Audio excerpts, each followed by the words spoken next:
بسم اللہ الرحمن الرحیم۔ نسل انسانی کی بقا کے لیے قانون فطرت مسلسل مصروف عمل ہے۔ اس کی بنیاد محبت جیسے پاکیزہ جذبے پر رکھی گئی ہے۔ کسی بھی معاشرے کو برائیوں سے پاک رکھنے کے لیے محبت جیسے پرخلوص جذبے کی ضرورت ہمیشہ رہے گی۔ دین اسلام میں دلوں کو آپس میں جوڑنے اور باہمی ہم آہنگی پیدا کرنے کے لیے شادی جیسا مقدس بندھن موجود ہے۔ شادی ایک ایسا مذہبی فریضہ ہے جس کے سبب ایک صحیح مکمل خاندان اور معاشرہ تشکیل پاتا ہے۔ یوں بھی زندگی ایک سفر کی مانند ہے اور میاں بیوی اس سفر کے ایسے ساتھی ہیں کہ جن کا راستہ بھی ایک ہے اور منزل بھی ایک۔ اگر ان کے درمیان مکمل ذہنی ہم آہنگی اور جذبہ محبت موجود ہو تو یہ سفر نہایت آرام و سکون سے کٹ سکتا ہے۔ ویسے بھی جب دو اجنبی روحیں نکاح جیسے مقدس بندھن میں بنتی ہیں تو پھر ان کی یکجائی خاندان کی اکائی کو جنم دیتی ہے۔ یہی اکائی آگے جا کر معاشرے کی صورت میں ڈھلتی ہے۔ تو بہترین معاشرے کی تعمیر کے لیے خاندان کی اکائی کی مضبوطی اور خوبصورتی نہایت ضروری ہے۔ یوں سمجھیے پرسکون معاشرہ پرسکون ازدواجی زندگی سے مشروط ہے۔ بظاہر تو کوئی بھی لڑکی نئے گھر کی بنیاد اس لیے نہیں رکھتی کہ اسے آباد نہ کیا جائے یا اس کا ماحول خوشگوار نہ ہو، مگر بعض اوقات حالات موافقت نہیں رکھتے اور حالات توقعات کے برخلاف ہو جاتے ہیں۔ اس طرح زندگیوں کا سکون درہم برہم ہو جاتا ہے۔ ایسا ہونا درست نہیں۔ یہ تو طے ہے کہ مردوں کی نسبت خواتین کو زیادہ قربانیاں اور خدمات پیش کرنی پڑتی ہیں، لیکن اگر عورت کی قربانیوں اور اثار سے ایک خوبصورت معاشرہ تخلیق پایا جائے اس سے بڑھ کر اعزاز کیا ہوگا۔ ذیل میں کچھ چھوٹی چھوٹی باتیں درج کی جا رہی ہیں جو عام سی ہونے کے باوجود بے حد اہم ہیں اور خوشگوار ازدواجی زندگی کی کنجی سمجھی جاتی ہیں۔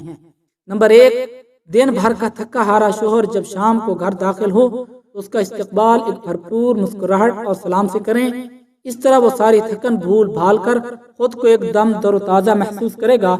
خود کوشش کریں کہ شوہر کی آمد سے قبل صاف ستھرا لباس پہن کر ہلکا پھلکا تیار ہو جائیں اور بچوں کو بھی صاف ستھرا رکھیں۔ اس طرح گھر کے ماحول میں خوشگواریت رچی بسی رہے گی۔ نمبر 2، ہر حال میں اللہ تعالیٰ کا شکر ادا کریں۔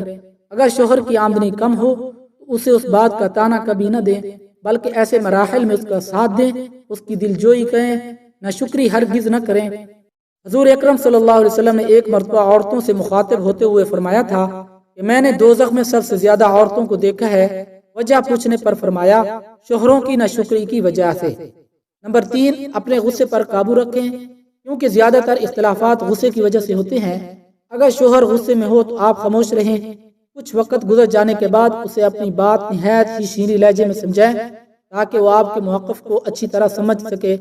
اس طرح بات کبھی نہیں بڑھے گی، البتہ شوہر کے دل میں آپ کی اہمیت اور عزت مزید بڑھ جائے گی۔ نمبر 4، آپ سسرالی رشتہ داروں کے متعلق کوئی بات اپنے میکے میں نہ کریں، کیونکہ اس طرح دونوں خاندانوں کے درمیان اختلافات پیدا ہونے کا خدشہ ہوتا ہے۔ اپنے سسر، ساس، نند، جیٹھ اور دیور کی دل سے عزت کریں، انہیں اس طرح سمجھیں جیسے میکے میں والدین اور بہن بھائیوں کو سمجھتی تھیں۔ معمولی باتوں کو دل پر مت لیں، بلکہ یہ سوچ کر خود کو ذہنی طور پر مطمئن کریں کہ جب شادی سے پہلے بھی کبھی والدین کسی بات پر ڈانٹ دیتے تھے یا بہن بھائیوں سے کسی بات پر اختلاف ہو جاتا تھا تو ہم جلد ہی ایک دوسرے کو منا لیا کرتے تھے۔ میکے کی طرح سسرال میں بھی اگر یہی سوچ اور رویہ رکھیں گی تو یقیناً ذہنی طور پر مطمئن رہیں گی، جس سے آپ کی طبیعت اور مزاج پر بھی بہت اچھا اثر پڑے گا۔ نمبر 5، کوشش کیجئے کہ شوہر کی اجازت کے بغیر کہیں باہر نہ نکلیں، کیونکہ اس طرح ازدواجی تعلقات میں بے اعتمادی کی فضا قائم ہو جاتی ہے۔ بہتر ہے کہ ایک دوسرے کو ہر بات سے آگاہ رکھا جائے تاکہ رشتے میں مضبوطی اور اعتماد ہے۔ جس طرح بیویوں کے لیے کچھ باتیں اہم ہیں، اسی طرح شوہروں کو بھی چند باتوں کا خیال رکھنا چاہیے۔ نمبر 6، مثلاً ماں، بہن اور بیوی کو ان کے رشتے کے لحاظ سے احترام و عزت دیں۔ کسی ایک فریق کی بات سن کر دوسرے کو بے عزت کبھی نہ کریں، بلکہ پوری بات جان کر انصاف سے کام لیں، لیکن ہر حال میں احتیاط کا دامن تھامے رکھیں۔ نمبر 7، بیوی کی خدمات کو سراہیں، اس کے کیے گئے کاموں کی تعریف کریں، ہر وقت نقص نہ نکالتے رہیں۔ غلطی ہو جانے پر بھی اس کو آرام سے سمجھائیں کہ پیار سے تو سنگ دل کو بھی رام کیا جا سکتا ہے۔ تو پھر بیوی تو بیوی ہے، آپ کی مونس ہمدرد، آپ سے محبت کرنے والی، آپ کے نام پر ہزار رشتے چھوڑ کر چلی آنے والی۔ نمبر 8، اپنے لہجے کو نرم بنائیں، آپ کا شیریں لہجہ بیوی کے دل میں آپ کے لیے محبت پیدا کرنے کا ذریعہ بنے گا۔ ہو سکے تو مسکرا کر بات کریں، چہرے پر تناؤ کی کیفیت مت رکھیں، اور خود کو زیادہ طور پر سکون رکھنے کی کوشش کریں۔ نمبر 9، بیوی پر بلا وجہ تنقید مت کریں۔ ہر معاملے میں خود کو اس سے بہتر تصور نہ کریں۔ ہو سکتا ہے کچھ باتیں وہ آپ سے بہتر سمجھتی ہو، اس سے ہر بات شیئر کریں، کیونکہ بیوی آپ کی صرف شریک حیات ہی نہیں، بہت اچھی دوست بھی ہوتی ہے۔ آپ کے ہر دکھ سکھ کو اپنے دل میں محسوس کرتی ہے۔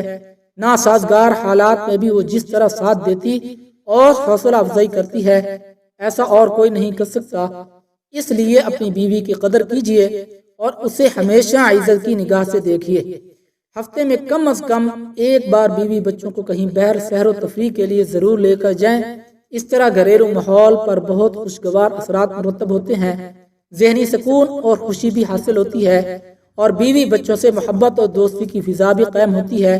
نیز ایک دوسرے کو سمجھنے کا موقع ملتا ہے۔ ایک دوسرے سے بہت زیادہ توقعات وابستہ کر لی جائیں تو عمر گزر جاتی ہے، توقعات پوری نہیں ہوتی۔